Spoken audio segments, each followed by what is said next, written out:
জাতীয় নাগরিক party NCP থেকে ঢাকা ৯ আসনে প্রতিদ্বন্দ্বিতা করতে মনোনয়ন ফর্ম সংগ্রহ করেছেন দলটির সিনিয়র যুগ্ম সদস্য সচিব ডাক্তার তাসনিম জারা।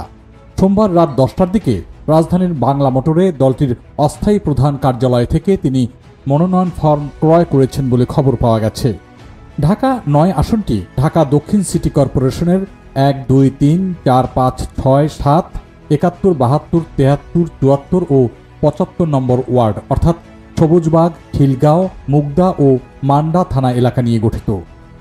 এই আসনে এখনও বিএনপি কোনো প্রার্থী ঘোষণা করেনি, তবে জামায়াত ইসলামী কবির আহমেদকে মনোনয়ন দিয়েছেন।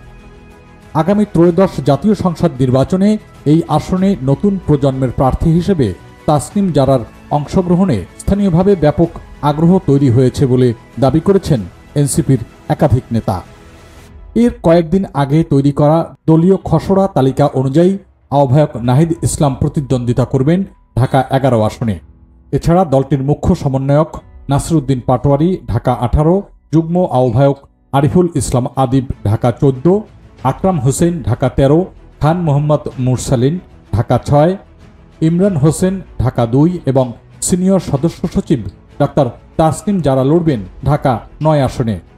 রাজনৈতিক বিশ্লেষকদের মতে ঢাকা ৯ আসনটি রাজধানীর অন্যতম প্রতিদ্বন্দ্বিতাপূর্ণ এলাকা হিসেবে বিবেচিত।